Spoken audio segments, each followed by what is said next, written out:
Di gereja kita begitu mudah mengatakan, segenap hidup aku serahkan kepadamu. Tetapi fakta hidup setiap hari bisa berbeda. Kita bisa mengatakan tidak pernah kubawa selain yang terbaik, tetapi ternyata memang kita tidak pernah memberi yang terbaik. Jadi itu sebuah dusta atau penipuan sebenarnya, saudaraku. Konsistensi, saudara. Konsistensi atas setiap pernyataan kita, janji kita, komitmen kita, dan juga menjaga hadirat Tuhan. Itu tidak mudah, saudaraku. Pada waktu kita berdoa malam hari, kita merasakan hadirat Tuhan yang begitu kuat. Itu waktu kita pagi sudah berbeda, saudara. Kalau saudara tidak merasakan sungguh hadirat Tuhan seperti itu, saudara tidak akan pernah tahu. Kok bisa begitu, Pak? Ya, nggak bisa diungkapkan kecuali Anda mengalami.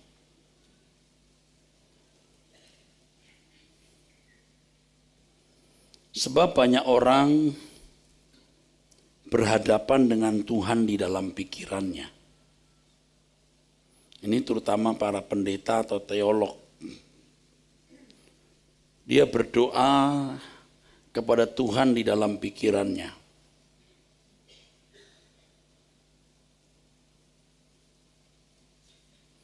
Dia sudah memiliki format-format di dalam pikirannya. Sehingga waktu dia berdoa, sebenarnya dia tidak mengalami perjumpaan yang sungguh dengan Tuhan. Jadi ketika seseorang memiliki waktu berjam-jam di kaki Tuhan, itu tidak bisa diurai dengan kata-kata, tidak bisa ditulis di atas kertas. Bahkan tidak ada kata kalimat yang bisa mengungkapkan hal itu. Dia harus mengalami langsung. Dan bagaimana menjaga hadirat Tuhan di dalam hidup ini tidak mudah, saudaraku. Seperti keindahan yang begitu dahsyat yang dialami Petrus dan teman-temannya waktu menyaksikan kemuliaan Tuhan Yesus di atas gunung. Ia menyaksikan di situ ada Musa dan Elia, saudaraku. Mereka mau ada di situ. Suasana yang begitu luar biasa mencengkeram mereka. Tetapi ketika suasana itu sudah lewat, belum tentu dia memiliki tekad yang kuat, sama seperti itu. Petrus berkata, Tuhan, jangankan penjara, mati pun aku rela bersama dengan Tuhan. Tetapi fakta yang kita lihat, ternyata Petrus berkhianat, saudaraku.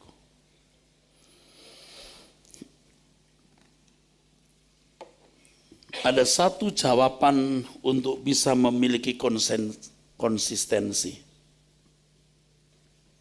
Hanya ini jawaban bagaimana memiliki konsistensi, hanya ini.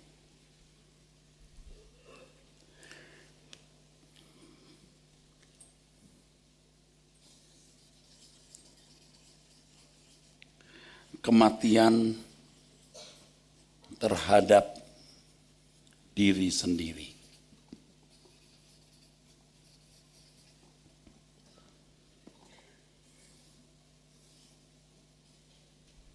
Ini, saudara. Ini baru membuat seseorang bisa tidak hidup dalam dualitas atau dualisme.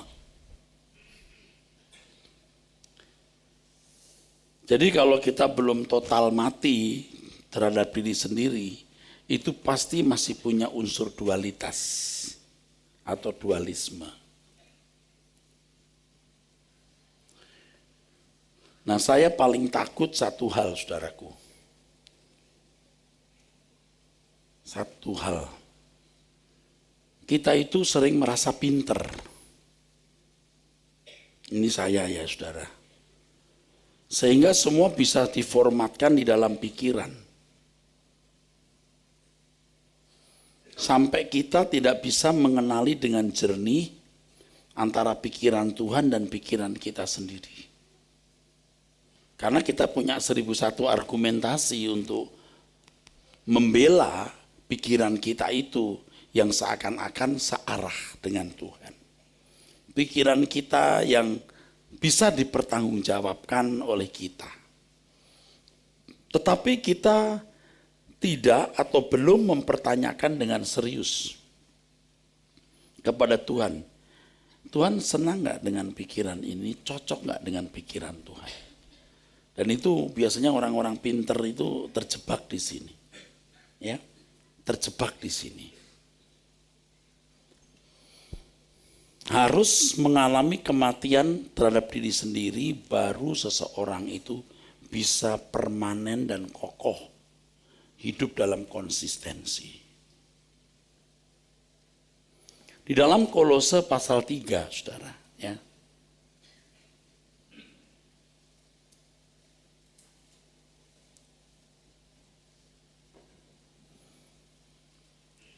Saya sering membayangkan diri saya seperti seorang yang jatuh di lumpur dan mau keluar dari lumpur itu, menggeliat. Bagaimana melepaskan Erastus dari daging ini? Bagaimana melepaskan Erastus dari cengkeraman daging ini dan dari jiwa ini? Supaya bisa berkata seperti Paulus berkata, hidupku bukan aku lagi, tapi Kristus yang hidup dalam aku. Dan itu sebenarnya usaha untuk mencapai konsistensi. Dan sebentar saya akan bicara soal begini, saudara. Karena ini sedang saya gumuli hari-hari ini. walaupun saya tidak selalu berhasil. Bagaimana setiap saat kita benar-benar berposisi menyenangkan Tuhan. Jangan memandang dirimu dari perspektifmu, tapi pandang dirimu dari perspektif Tuhan.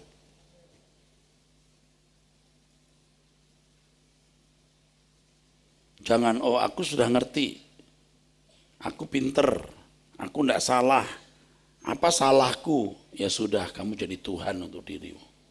Itu pendeta itu penyakitnya di situ. Orang pinter-pinter itu penyakitnya di situ. Dia tidak mau habis total lalu berkata, Tuhan berbicaralah. Apa penilaianmu terhadap diriku?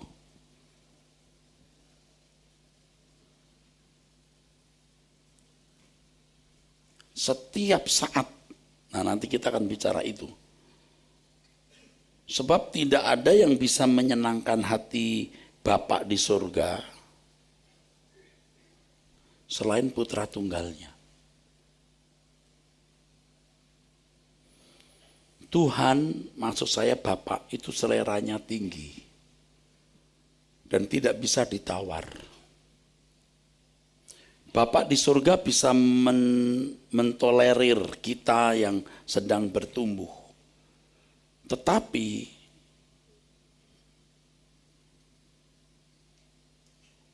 seperti orang tua,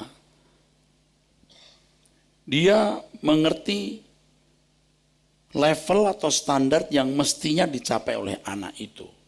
Jadi kalau anak kita usia 4 tahun bisa menjumlah angka 4 tambah 4 itu cukup memuaskan kita, 8. Nah itu sudah menyenangkan. Tetapi seiring dengan umur rohaninya, dia harus bisa mencapai standar level yang Bapak kehendaki. Mestinya dengan umur rohani sekian kamu sudah begini.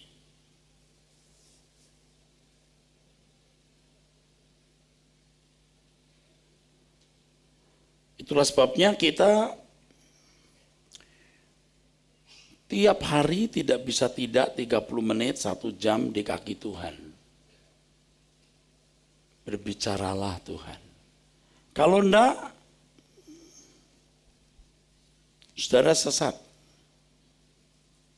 Dan saya sudah melihat teolog-teolog sesat di sini. Dia berdoa kepada Tuhan di otaknya.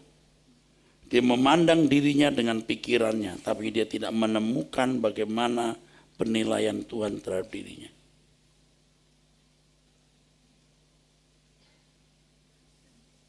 Oke, kita baca ya dari ayat 1 ya. Silakan. Kolose 3 ayat yang pertama. Karena itu kalau kamu dibangkitkan bersama dengan Kristus, carilah perkara yang di atas, di mana Kristus ada, duduk di sebelah kanan Allah. Kalau saya membahasakan dengan bahasa sederhana adalah capailah level sebagai orang yang layak dimuliakan bersama Tuhan. Capailah level seorang yang pantas disebut pangeran. Capailah level sebagai orang yang akan dimuliakan bersama-sama dengan Tuhan Yesus. Carilah perkara yang di atas, di mana? Di mana Kristus ada duduk di sebelah kanan Allah.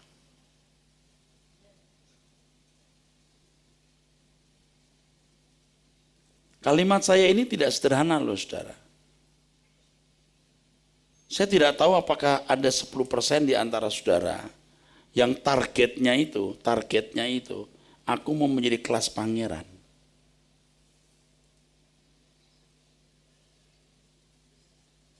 Orang yang tidak konsisten itu tidak pantas menjadi pangeran. Nanti saya beritahu, kok begitu ya.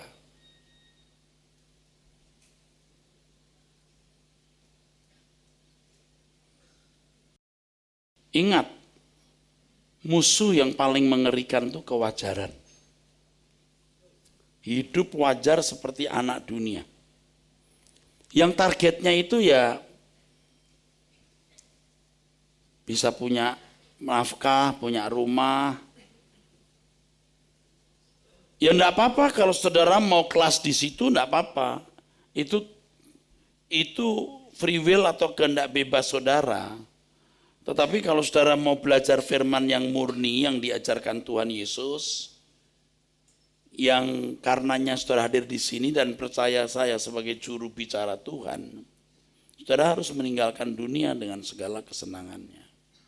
Anda memang dikhususkan untuk istimewa. Carilah perkara yang di atas. Terus, pikirkanlah perkara yang di atas, bukan yang di bumi. kan jelas ayat ini mau ditafsirkan kemana? Mana sanggup orang Kristen sekarang bicara begini? Sebab jangan-jangan yang mestinya ngomong di mimbar juga tidak berani mengambil resiko hidup cara begini. Bukan memikirkan apa yang di bumi.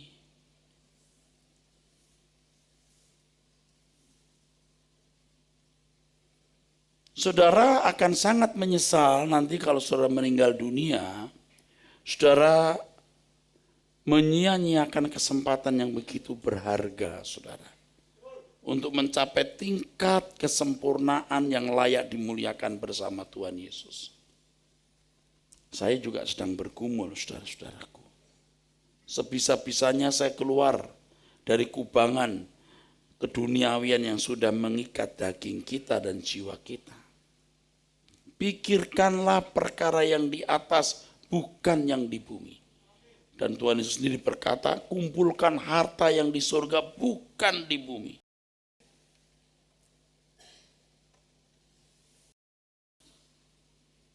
Karena banyaknya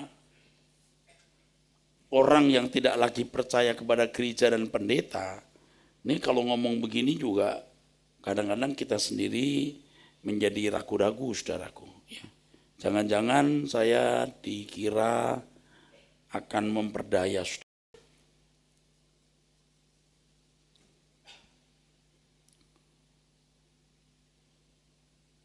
Jadi kalau memang mau ikut Tuhan Yesus sungguh-sungguh itu ya tidak boleh bisa dibahagiakan oleh sesuatu di dunia ini, tidak boleh. Yang membuat aku bahagia, aku bisa mendukung pekerjaan Tuhan, aku bisa mengambil bagian dalam pekerjaan Tuhan. Ya saudara-saudara, jadi standar Kristen kita selama ini sudah salah. Dan sekarang ketika kita mau masuk ke standar yang benar, wah sulitnya luar biasa. Bahkan ya karena saya di dunia pelayanan saya tahu ya, bahkan seringkali pelayanan yang saya lakukan itu bisa menjadi kendaraan saya untuk memperdaya orang untuk kesenangan pribadi saya. Mengerikan itu saudaraku. Aduh, Tuhan lebih baik mati daripada kita menyalahgunakan pelayanannya. Ayat 3. Sebab kamu telah mati dan hidupmu tersembunyi bersama dengan Kristus di dalam Allah.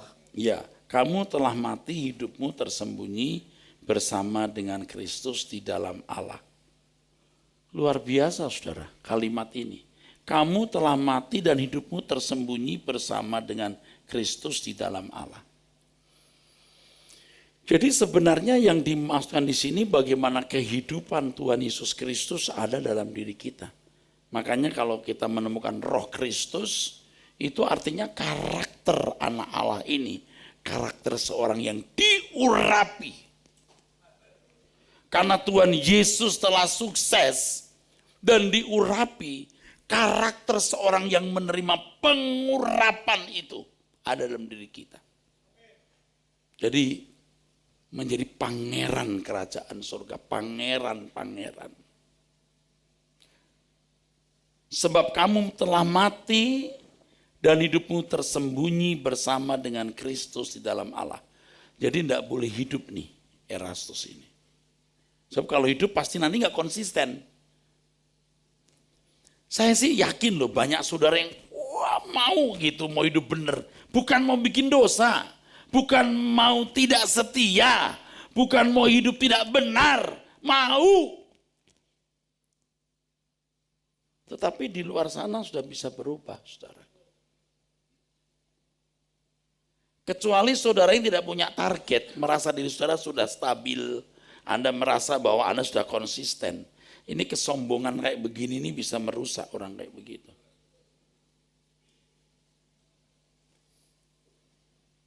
Nanti pada tahap tertentu dia nggak bisa bertumbuh lagi, stop di situ.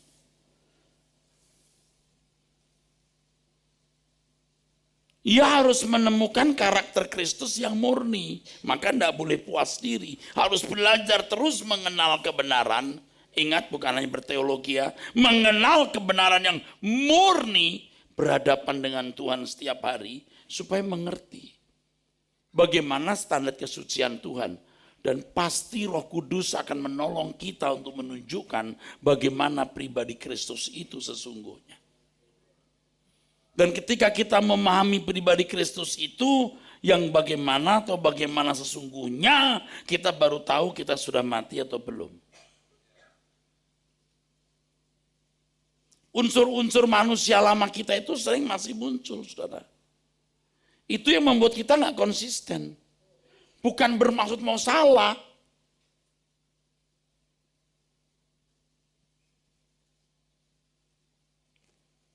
Tapi karena kita punya irama sudah keliru, tertawan dalam daging bisa keliru.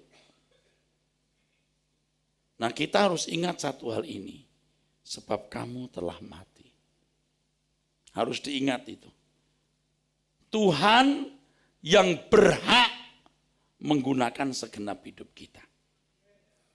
Sampai pada titik tertentu, kita harus berani berkata, aku tidak punya hak apapun.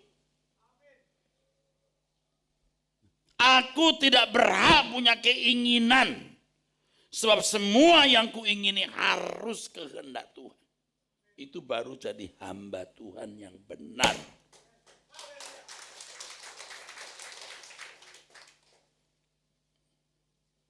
Saudara, kalau melihat kekekalan yang tidak ada batasnya,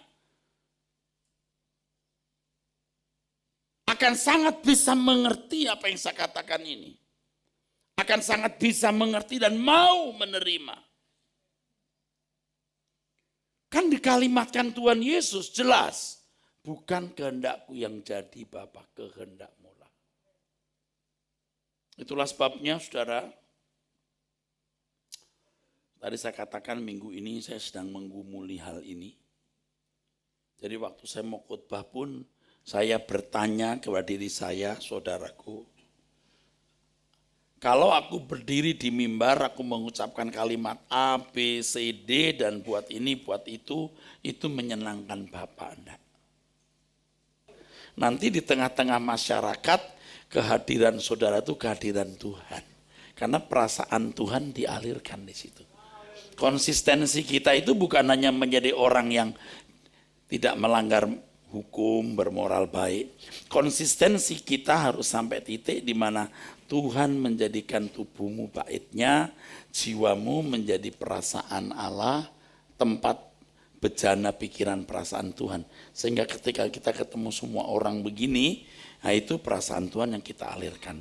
Bahkan ketika kita ketemu orang yang memusuhi kita, nah Tuhan bersikap bagaimana terhadap orang-orang yang memusuhinya?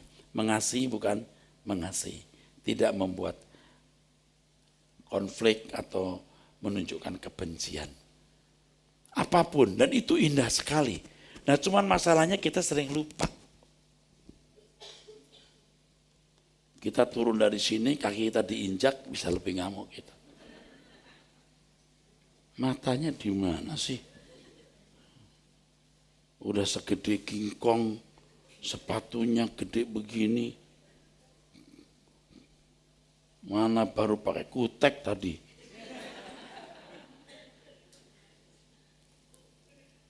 Udah tahu desak-desakan. Lihat ke bawah dong kalau mau bergerak. Dasar. Itu kira-kira perasaan siapa ya? Iya kan?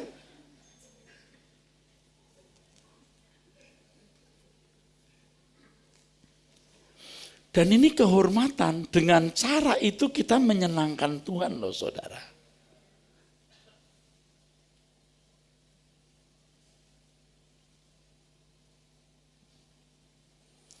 Dulu ada lagu yang sering dinyanyikan dan lagu itu sebenarnya harganya mahal.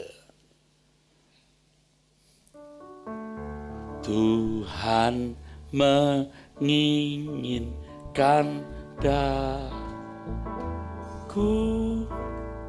bersinar bagi Dia, dimanapun ku berada, ku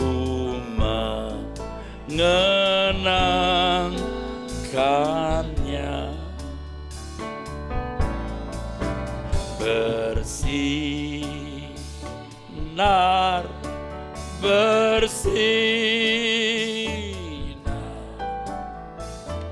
itulah kehendak Yesus. Bersinar,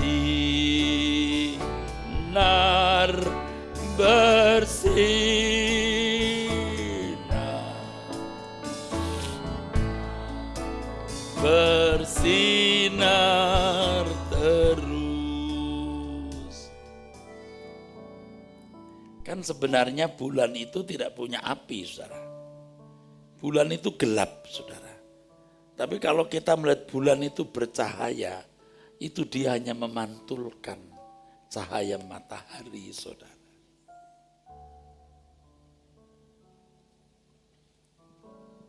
Kalau kita ingat ini ya saudara, kita ingin hidup kita menjadi saluran pikiran dan perasaan Tuhan. Tapi kita sering gagal.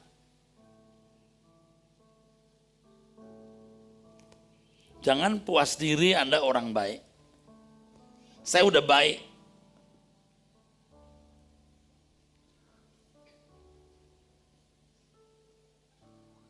Tanyakan apa penilaian Tuhan terhadap dirimu, bukan dari caramu memandang dirimu sendiri.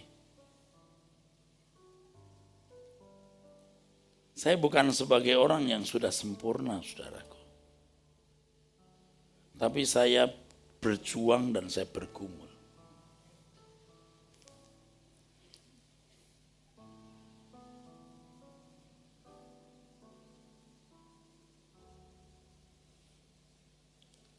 Aku berbuat begini ini menyenangkan hati Bapak enggak? Bapak itu standarnya itu seperti Tuhan Yesus. Tapi tadi sudah saya beritahu kalau usianya masih muda rohani ya. Kadang-kadang sudah umurnya secara biologis usia 40 tahun, tapi baru kenal Tuhan 2 tahun. Jadi temperamennya masih berantakan ya, Tuhan bisa mentolerir gitu. Tapi kita dari kecil Kristen lalu kita masih berantakan, itu mendukakan Tuhan. Kita mengejar ketinggalan kita, saudara. Mengejar ketinggalan kita.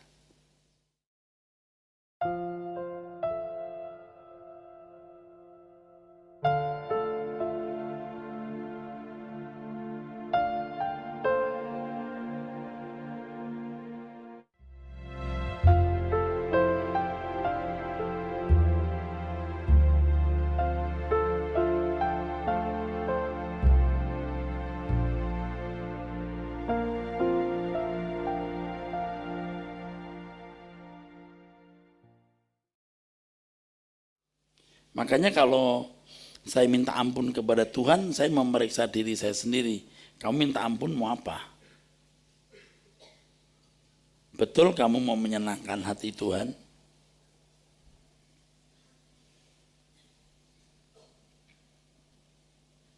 Sebab kamu telah mati dan hidupmu tersembunyi bersama dengan Kristus di dalam Allah. Saudara sudah tersembunyi bersama dengan Kristus di dalam Allah? Kalau sudah, Anda memancarkan pribadi Kristus.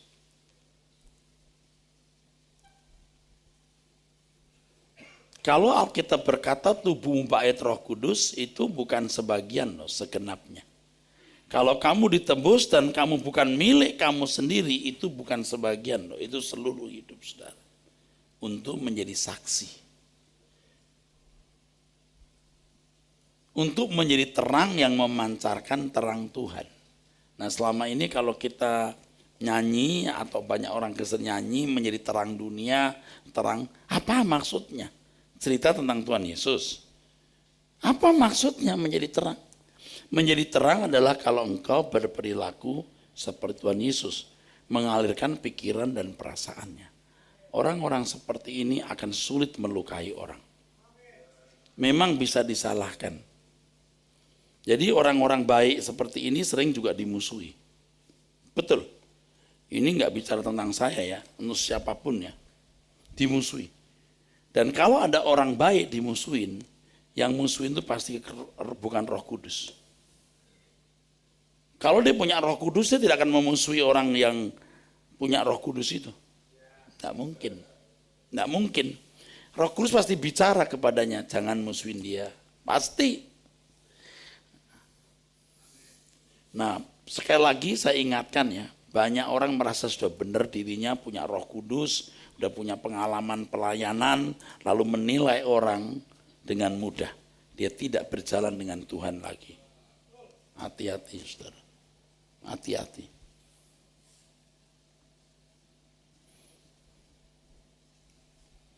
Kalau saudara bisa, kalau saudara bersedia mati, ini kan komitmen ya, walaupun untuk sampai tingkat kematian ini memang perlu proses. Saya itu dari sejak mempersiapkan khotbah ini minggu lalu, saya sudah tahu bahwa untuk menjawab bagaimana kita konsisten satu kata, mati. Atau dikalimatkan kematian terhadap diri sendiri, mati, baru konsisten. Kalau nggak mati, nggak bisa konsisten. Dan Anda jangan pikir mati itu gampang. Nggak gampang mati itu. Bukan begini, aku salah apa? Tuh, lihat bahasa-bahasa orang. Aku udah baik, dia nyatin saya. Ya, bisa begitu, tapi kadang-kadang kita tidak memancarkan pribadi Kristus. Jadi karena saya punya pengalaman seperti itu, saudara. Aku sudah baik, tapi kenapa kau musuhi aku? Aku enggak punya salah mestinya, tapi kenapa kau musuhi aku? Jawabnya sederhana. Bukan karena kamu tidak salah, Eras, tapi kamu tidak memancarkan pribadiku. Maka Tuhan izinkan hal-hal itu terjadi. Supaya kamu bukan hanya baik dan punya alasan mengatakan tidak salah, tapi supaya kamu memancarkan pribadi Kristus.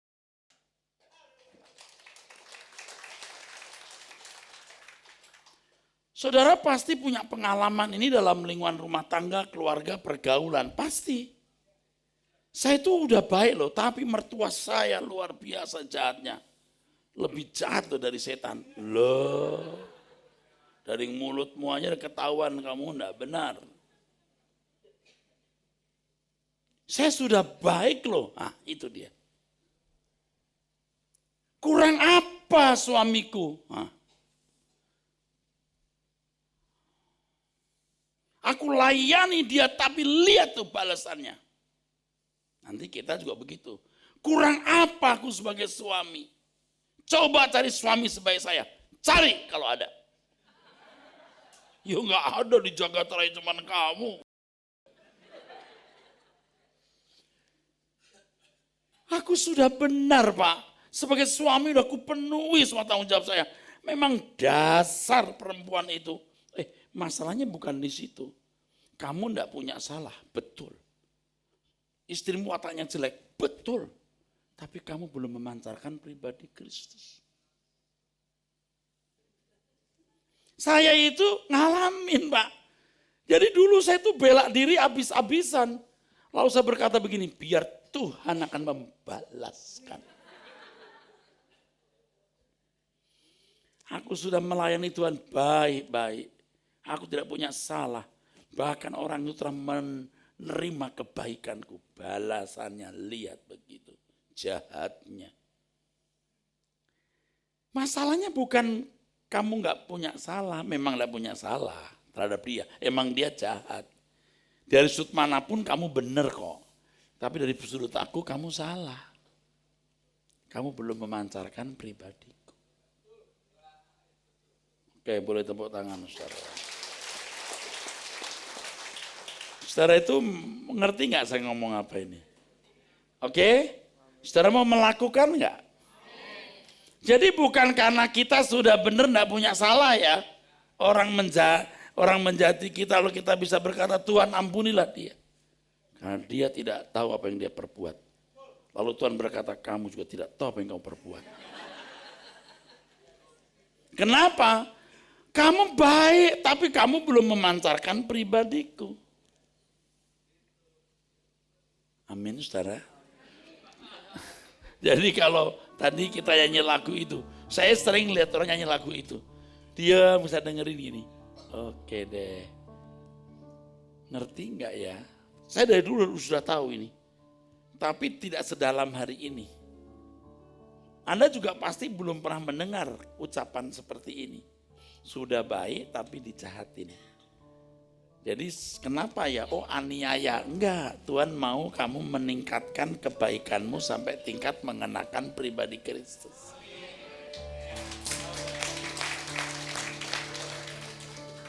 Tuhan menginginkan daku bersinar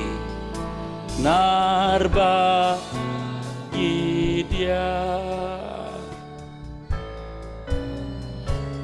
Dimanapun ku berada,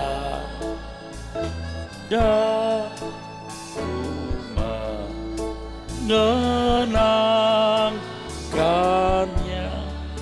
Bersinar, bersinar, bersinar, bersinar.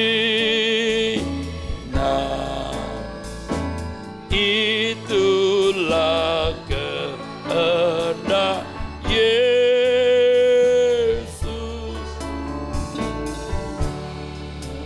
Bersinar, bersinar.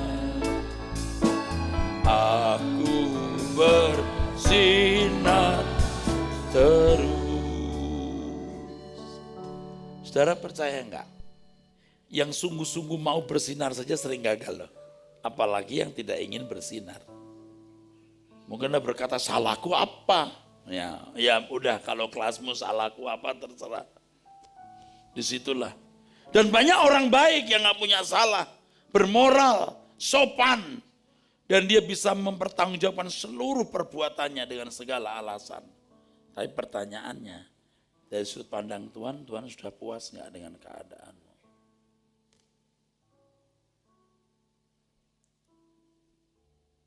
Kita sering cukup puas bahwa kita bisa mempertahankan atau membela tindakan-tindakan kita, tapi kita tidak pernah memperkarakan itu di hadapan Tuhan.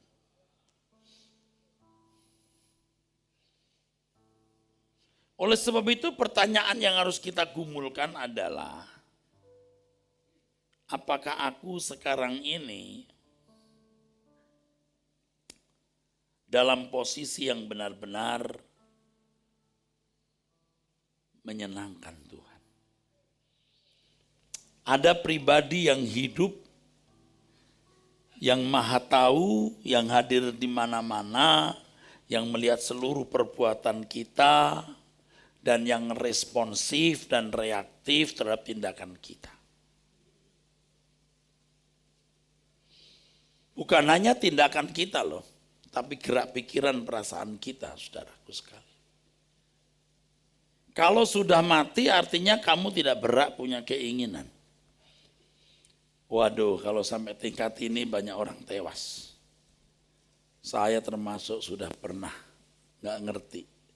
Tapi karena saya sudah dipaksa Tuhan ini, udah ngomongin sudah sedalam ini, bukan mosok, saya sih sudah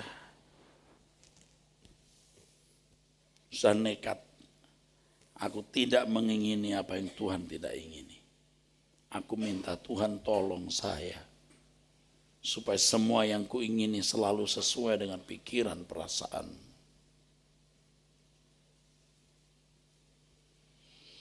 Ini nggak bisa kok, ini tidak bisa dapat dicapai sebentar. Anda harus berjuang terus tiap hari.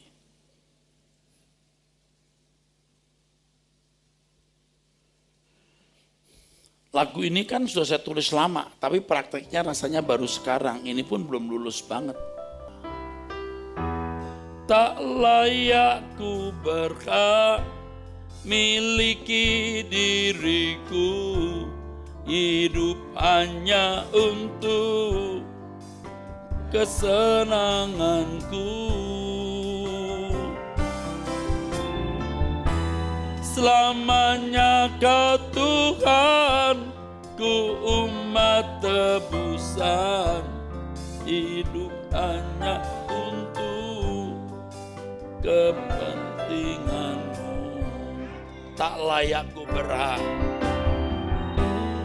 tak layak ku berhak miliki diriku, hidup hanya untuk kesenanganku.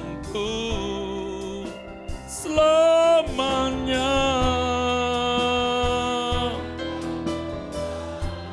ku umat tebusan, hidup hanya untuk kepentingan. Sekali lagi saudaraku, tak layak ku berhak, tak layak ku berhak miliki diriku, hidup hanya untuk kesenanganku. Selamanya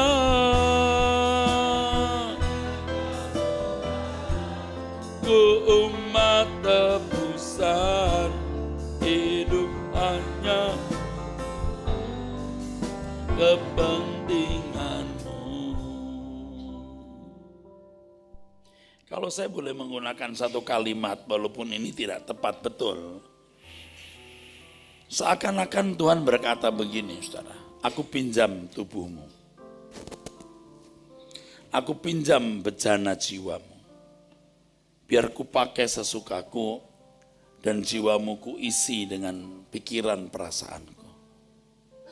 Selama kamu di dunia, nanti setelah mati,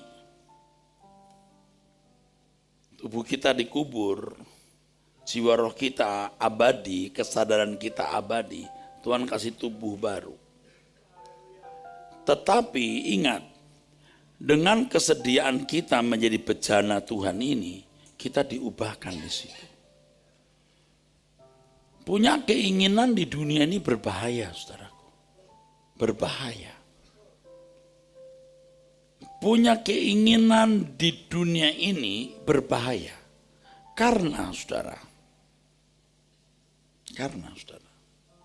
ada satu kalimat, catat ya, tidak ada yang gratis. Tidak ada yang gratis. Saudara menyenangi apa hari ini? Saudara harus bayar itu. Tidak ada yang gratis.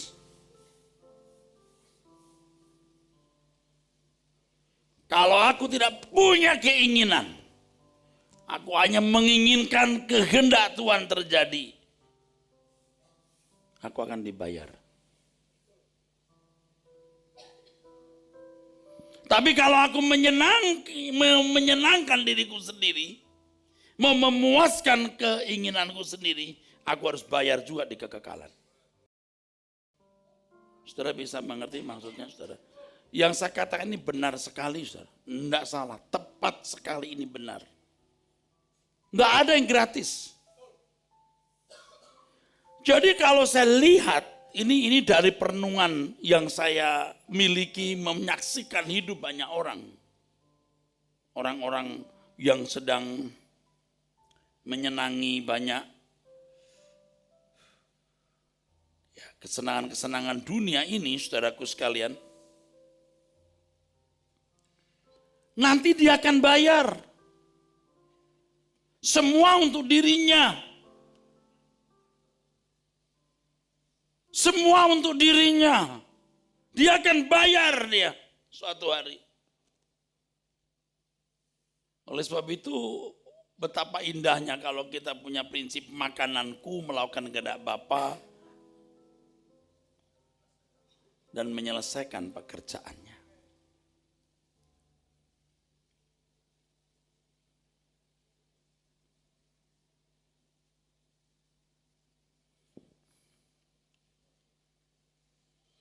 Gak ada yang gratis, saudaraku. Daripada nanti aku harus membayar. Kok begitu, Pak? Iya. Tuhan akan persoalkan bahwa kita diciptakan bagi Dia.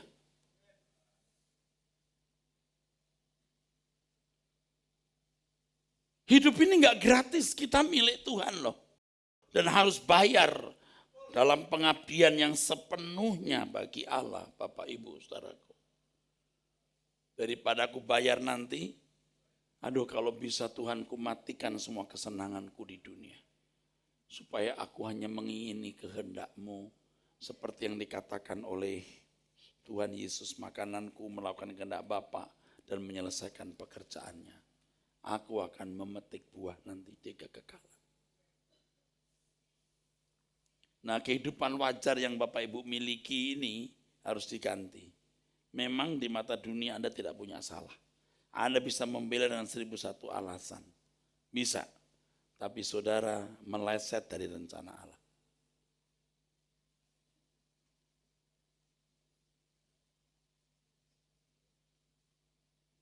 Jadi betapa beruntungnya orang yang bisa memasuki proses kematian itu.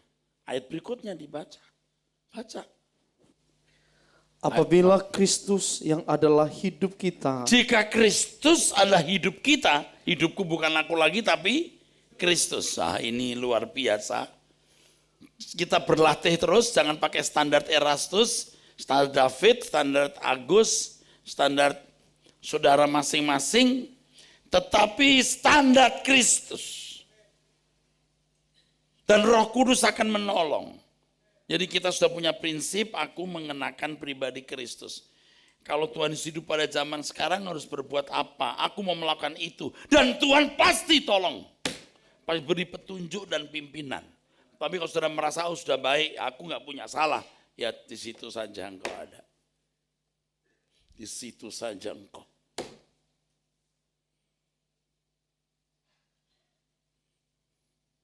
Saudara ngerti nggak ya saya ngomong ini ya? Anda mandang saya sambil gini gitu. Kelenger atau jelas? Jelas?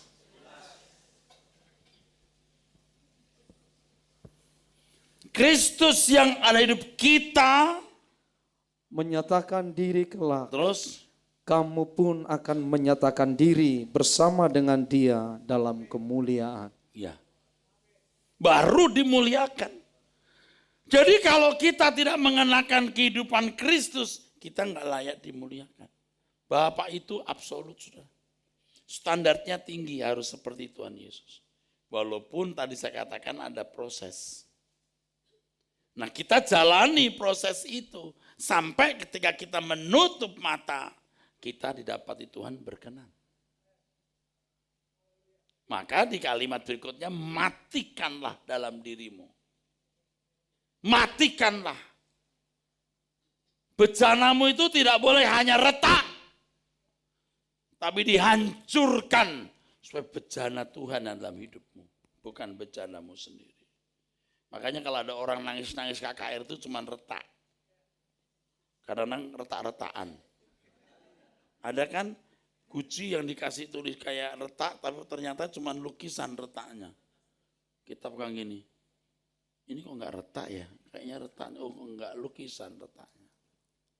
Retak pura-pura. Atau memang dia tidak maksud untuk pura-pura. Tapi fokus hidupnya itu salah. Duniawi. Ya enggak bisa. Yang diratapi itu bukan perkara-perkara surgawi. Tapi perkara-perkara duniawi. Saudara. Saudara, Tuhan itu membaca hati saudara loh. Kalau saudara punya niat, aku mau berubah, aku mau mengenakan pribadi Kristus, aku mau mati. Tuhan tahu, aku mau mengenakan pribadi Kristus. Tuhan akan bicara. Dan ketika Anda punya tekad kuat untuk itu, Anda akan sering mendengar Tuhan bicara. Anda akan lebih sering mendengar. Nanti ada banyak hal-hal kecil. rumah yang mewah itu detailnya itu yang bikin mahal. Kita harus punya bangunan rumah yang bagus, saudara. Kalau bangun rumah sekarang ini, rumah mewah ya, itu bukan 1 bulan, 2 bulan, 2 tahun setengah, 3 tahun, 4 tahun baru jadi. Tapi apartemen Anda tahu, 6 bulan jadi. Tapi kalau rumah pribadi bisa sampai tahunan. Karena ada yang handmade, ada yang pernik-perniknya mahal, saudara. 2-3 tahun. Saudara jadi rumah rohani Tuhan berapa tahun? 70-80 tahun. Itu kalau dikerjakan. Kalau nggak dikerjakan sampai mati, Anda tidak pernah jadi rumah rohani Tuhan. Bagaimana mengenakan pribadi Kristus sehingga rumah rohani kita itu rumah rohani Kristus. Tubuhnya tubuh Erastus, tetapi dalamnya ini adalah wajah Kristus, bangunan Kristus. Nggak gampang ini. Kita punya bangunan sendiri yang tidak mau dirobohkan, diretakkan, tapi nggak roboh bener-bener. Sama kan ada tembok-tembok yang dilukis kayak retak itu. Ternyata retak bukan retak, dilukis kayak retak. Tuhan mengendaki kita bukan hanya retak, Pak, Bu, dirobohkan dan dibangun rumah baru. Hidupku bukan aku lagi, tapi Kristus yang hidup di dalam aku. Dan kalau kita berlatih setiap hari untuk itu, waduh, makin hari nyata itu pertumbuhannya itu. Baru kita mengerti keagungan anak Allah itu macam apa. Baru kita bisa memahami. Karena saya memahami hal ini, saudaraku, makanya saya sering desperate. Saya sering merana karena saya melihat keagungan yang harus saya miliki, tapi saya belum agung seperti yang Tuhan kehendaki. Jadi saya desperate. Aduh Tuhan, jauh Tuhan. Aduh aku tadi kenapa ngomong begitu ya Tuhan. Aduh, Erastus banget ya Tuhan. Aduh Tuhan. Nah itu menyakitkan, saudara.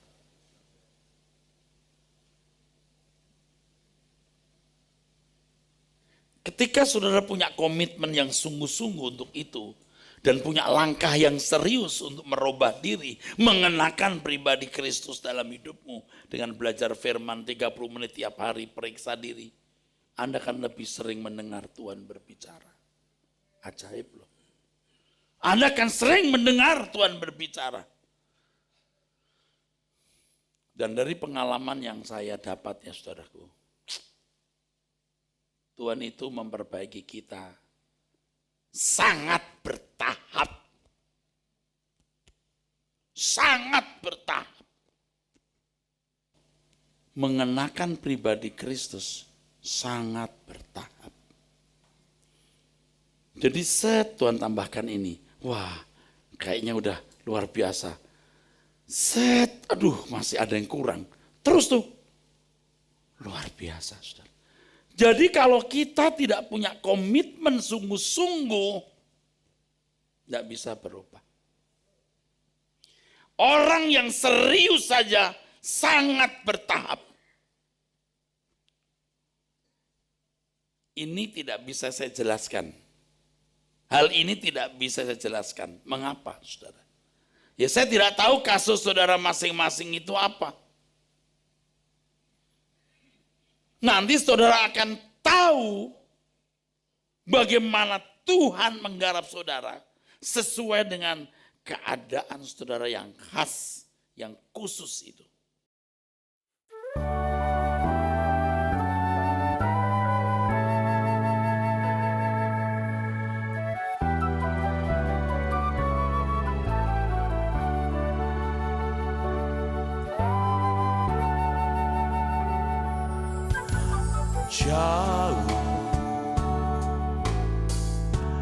Jauh di sana rumah Bapakku,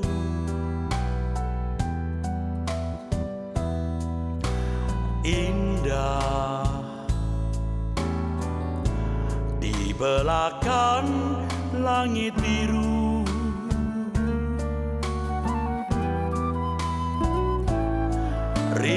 hati ke sana dan segera jumpa dengan Tuhanku. Negeri yang permai, semua saling menunggu.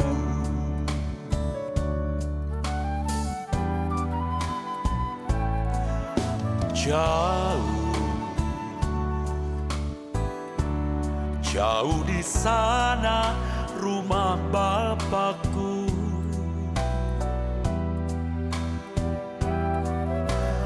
Indah di belakang langit biru.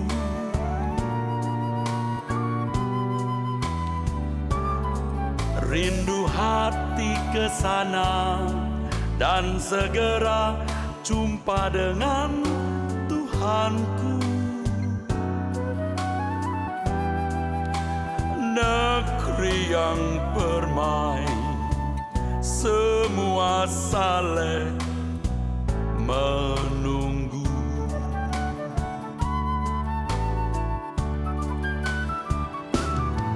Tiada yang ku nanti lagi, apapun di bumi ini. Rindu hatiku pulang ke sana. Di sisa hari-hariku berbuah-buah bagimu, tanda cinta dan kerinduanku.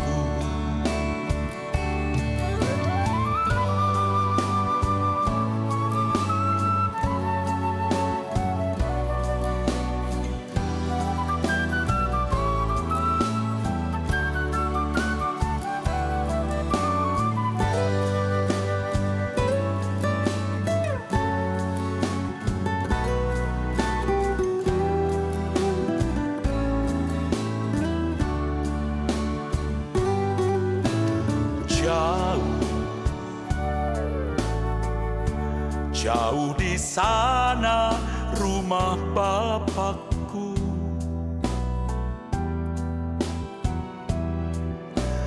Indah di belakang langit biru.